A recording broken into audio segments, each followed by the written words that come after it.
नमस्कार, मैं विट्टू जायसवाल स्वागत करता हूं आपके चैनल कैटलिस्ट एजुकेशनल कैंपस पे। दोस्तों, हम लोग आज देखेंगे जो वेद से संबंधित प्रश्न बनते हैं एसएससी, रेलवे या किसी पीसीएस के प्री एग्जाम में, तो उससे संबंधित कुछ बात को हम लोग देख लेंगे। अगर क्वेश्चन बने तो हम लोग से क्वेश्चन छूट नहीं पाए। तो चलिए वीडियो को शुरू करते हैं। तो सबसे पहले तो हम लोग देखेंगे कि वैदिक सभ्यता होता क्या है। आपको मालूम है कि सिंधु घाटी सभ्यता के बाद जो सभ्यता शुरू हुआ था उस सभ्यता को हम लोग वैदिक सभ्यता कहते हैं। तो वैदिक सभ्यता से तात्पर्य भारत में आर्यों द्वारा प्रारंभिक की गई सभ्यता से है, जो सिंधु सभ्यता की समाप्ति के बाद शुरू हुई थी। और देखिए एक चीज़ और बता देते हैं कि आर्य के बारे में अभी तक कंफर्म नहीं है कि आर्य यहाँ के मूल वंशज थे या बाहर से आए थे। दोनों में अभी तक क्या है, विवाद है। तो यहाँ पे आप लोग तो एक चीज़ देख लिए कि सिंधु सभ्यता की समाप्ति के बाद शुरू हुआ था कौन, वैदिक सभ्यता। और आर्य प्रजाति की वास्तव में एक भाषाई समूह है।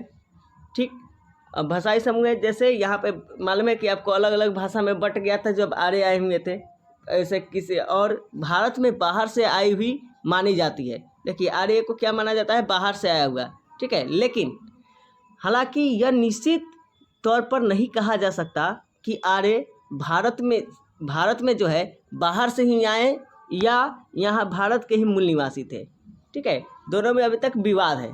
कुछ लोग कहते हैं कि भारत में पहले से मूल निवासी है, कुछ लोग कहते हैं कि मध्य ईरान से आए हुए थे। अलग अलग जगह से अलग अलग जो इसके डेटा देने वाले हैं अलग अलग जगह से देते हैं। तो अभी तक इस विवाद में हम लोग को पढ़ना नहीं है। ठीक है, वो और यहाँ पे क्या बात कर रहा है कि भारत के मूल निवासी थे या नहीं, यदि आए भी थे तो दुनिया के किस क्षेत्र से आए, इस विषय में अभी जो है इतिहासकारों में मतभेद है। फिर भी इतना स्पष्ट है कि वैदिक सभ्यता के अध्ययन इसे दो भागों में विभाजित करके किया जाता है। एक तो आप याद रखिएगा कि पूर्व वैदिक काल, क्या एक पहला वैदिक काल को हम दो भाग में बांटे। एक है पूर्व वैदिक काल, जिसे ऋग्वैदिक काल भी कहते हैं। ऋग्वैदिक काल क्यों कहते हैं, क्योंकि इसी काल में ऋग्वेद की रचना हुई थी। ठीक है, क्यों कहते हैं ऋग्वैदिक काल, क्योंकि इसी काल में ऋग्वेद की रचना हुई थी। और जिसका तिथि निर्धारण साधारण तौर पर माना जाता है 1500 से 1000 ईसा पूर्व। ठीक है, यहाँ पे आप 1000 से 1500 नहीं, 1500 से 1000 ईसा पूर्व माना जाता है। ईसा पूर्व है इसलिए घटेगा समय। और दूसरा माना जाता है कौन सा काल, तो उत्तर वैदिक काल।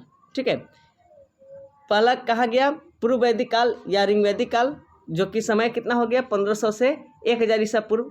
दूसरा है उत्तर वैदिक काल। उत्तर वैदिक काल में अन्य 3 वेद जो है, यानी कहने का मतलब है अन्य 3 वेद कौन सा, जैसे सामवेद, यजुर्वेद, अथर्ववेद, ये सब की रचना हुआ था। आपको मालूम है कि 1500 से 1000 पूर्व तो हो गया आपका ऋग्वैदिक काल। तो उसके बाद वाला बात यानी 1000 से 600 ईसा पूर्व जो है माना जाता है किसका, उत्तर वैदिक काल का।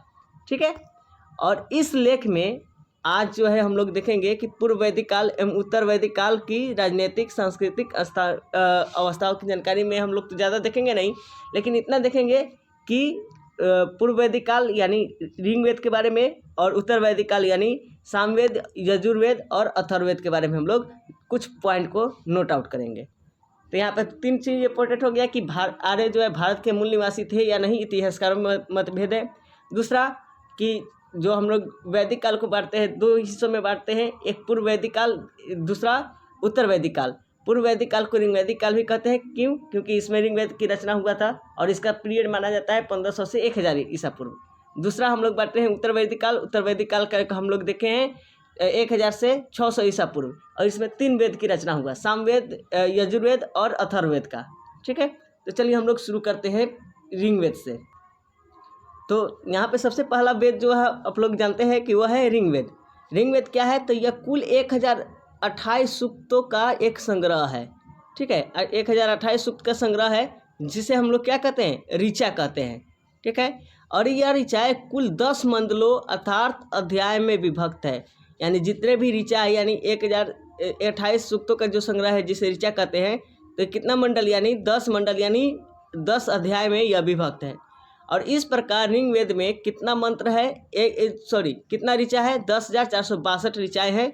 और एक चीज़ मालूम होना चाहिए कि ऋग्वेद सबसे प्राचीनतम यानी सबसे पुराना वेद अगर पूछा जाए आपसे तो वह ऋग्वेद ही है।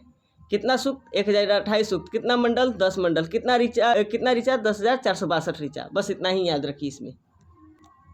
नेक्स्ट वेद की बात करें तो वह है यजुर्वेद। यजुर्वेद के बारे में मालूम होना चाहिए कि यजुस प्लस वेद होता है, यानी यज्ञ से संबंधित अगर वेदों का संग्रह है या मंत्रों का संग्रह है तो उसको कहेंगे यजुर्वेद। ठीक है। और एक बात इसका विशेषता यह है, यजुर्वेद की विशेषता यह है कि यह गद्य यानी आपका कहानी में एवं पद यानी कविता दोनों में है। यजुर्वेद दोनों में मिलता है, गद्य और पद दोनों में। और किससे संबंधित? यज्ञ से संबंधित। नेक्स्ट की बात करें तो वह है सामवेद। सामवेद के बारे में कहा जाता है कि अगर भारतीय संगीत का अगर उत्पत्ति हुआ है तो सामवेद से ही हुआ है। तो सामवेद जो है यह गाई जा सकने वाली ऋचाओं का संग्रह है। आपको मालूम है कि ऋचा जो हम लोग देखें किस में, ऋग्वेद में, वही संग्रह है। और इसमें अधिकांश गीत जो है वह ऋग्वेद से ही लिया गया है। इसमें ज़्यादा कुछ रचना नहीं हुआ है सामवेद में। सामवेद में हुआ है कि जो अधिकतर जो एक तरह से ऋचा जो है और ऋग्वेद मंत्र उसको एक तरह से वहीं से लिया गया है और इसको संगीत के रूप में कर दिया गया है। तो यह संगीत का जन्म माना जाता है, भारतीय संगीत का जन्म सामवेद से हुआ है। ठीक है। संगीत का अगर कोई वेद है तो वह है सामवेद। नेक्स्ट की बात करें जो कि अंतिम है वेद, वह है अथर्ववेद। अथर्ववेद में क्या है कि यह सबसे बाद में आया था, ये आपको मालूम होना चाहिए। तो यह तंत्र मंत्र, ठीक है, रोग निवारण, जितना अभी देखते हैं वो एक तरह से तांत्रिक ये सब तंत्र मंत्र, जादू टोना, ये सब देखते हैं, किसी के वशीकरण, ये किसके कौन सा वेद के थ्रू वो दावा करते हैं? अथर्ववेद के थ्रू। तो जादू टोना हो गया इत्यादि का अथर्व एक तरह से यहाँ पे अथर्ववेद ही संग्रह है। और एक चीज़ कोई इसके बारे में नहीं बताता है कि आयुर्वेद का जन्म जो है अथर्ववेद से ही हुआ है। ठीक है। अगर जो आयुर्वेद का जो आप लोग नाम सुने होंगे इलाज के लिए यूज किया जाता है आयुर्वेद का, उसका भी एक तरह से उत्पत्ति कहाँ से हुआ है? अथर्ववेद से ही हुआ है। और एक चीज़, यह चारों वेदों में नवीनतम है, यानी सबसे पुराना ऋग्वेद और सबसे नवीनतम यानी सबसे नया ये अथर्ववेद। ठीक है। और लास्ट लाइन की बात करें तो वह है कि नोट में करके लिखा हुआ है कि महर्षि वेद व्यास को वेदों का रचयिता या संकलनकर्ता कहा जाता है। तो आपसे पूछा जाए वेद के रचयिता या संकलनकर्ता कौन है, तो आप लोग यहाँ आंसर मारिएगा महर्षि वेद व्यास। ठीक है। तो उम्मीद करते हैं वीडियो अच्छा लगा हो और अच्छे से पढ़ाई कीजिए। Bye, take care.